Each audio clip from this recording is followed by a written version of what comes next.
Hello all, welcome to కన్యనిస్ kitchen. ఈ రోజు మన కిచెన్ లో వచ్చేసి మట్టి కుండలో చేపల పులుసు అలాగే చేపల ఫ్రై అన్నమాట. మాకైతే పులుసు లేని చేపల ఫ్రై కూడా తినలేమండి. పులుసు ఉండాలి, అలాగే చేపల ఫ్రై ముక్కలు కూడా ఉండాలి. సో అందుకోసమే చేస్తే రెండు చేస్తాము. నేను వీడియోస్ కోసం ఏమీ ప్రత్యేకంగా చేయట్లేదండి. ఇంట్లో నేను ఏదైతే చేసుకుంటానో మీకు అదే చూపిస్తున్నాను. నేను వీడియో తీద్దామని అన్ని సెట్టింగ్ చేసుకుంటుంటే మా చిన్నబాబు వచ్చి హాయ్ గాయ్స్ ప్లీజ్ సబ్స్క్రైబ్ అంటున్నాడు. వాడి ముద్దు ముద్దు మాటలను అయితే వినేసేయండి. పిల్లలతో వీడియోస్ తీయడం అంటే అంత ఈజీ కాదండి. రెసిపీలోకి అయితే వెళ్ళిపోదాం. ముందుగా ఉప్పు పసుపు వేసి చేపల్ని చాలా శుభ్రంగా కడుక్కోవాలి. శుభ్రం చేసుకున్న ముక్కల్ని పులుసులోకి కొన్ని, అలాగే ఫిష్ ఫ్రై కోసం కొన్ని సపరేట్ అయితే చేసుకుంటాను.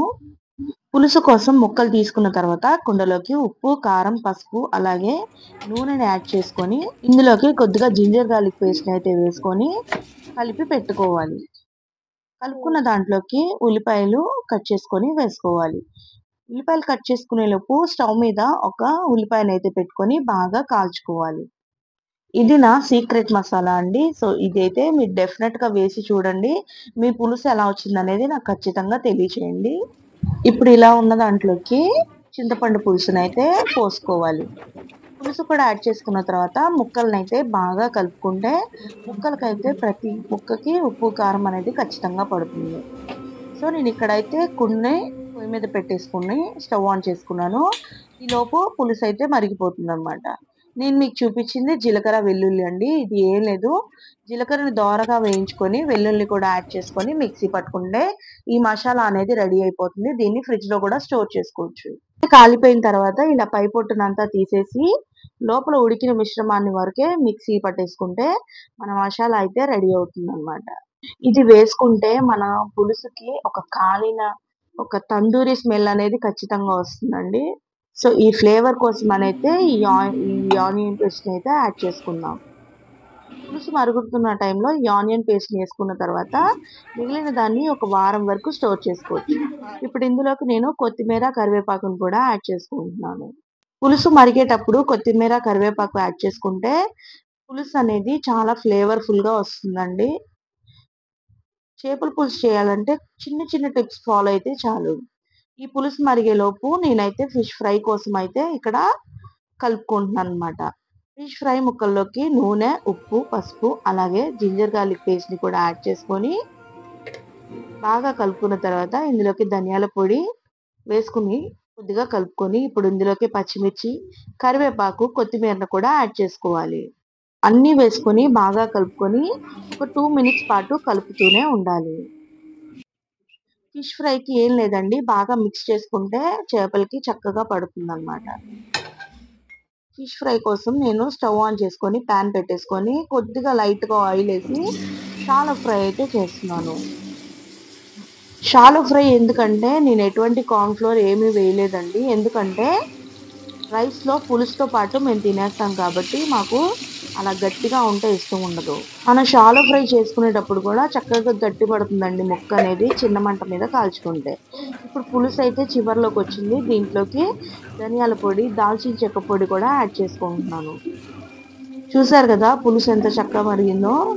1 ఇంచ్ వరకు మన పులుసు అయితే కొద్దిగా తగ్గింది కదా. సో మన పులుసు అయితే చక్కగా రెడీ అయిపోయినట్టేనండి. దీన్ని బాగా ఇలాగా స్పూన్ పెట్టి కెలకుండా ఒక గుడ్డ పట్టుకొని కుండను పట్టుకొని తిప్పుతూ ఉంటే ధనియాల పొడి అనేది చక్కగా కలిసిపోతుంది. ఇది మరిగేలోపు మన ఫిష్ అయితే ఫ్రై అయిపోతుంది. చూడండి ఎంత చక్కగా ఫ్రై అయిపోయింది అనేది. నేను ఎక్సెస్ ఉన్న గ్రేవీ అంతా కూడా తీసేస్తున్నాను, లేదంటే నల్లటి వాసన వస్తుంది అనమాట.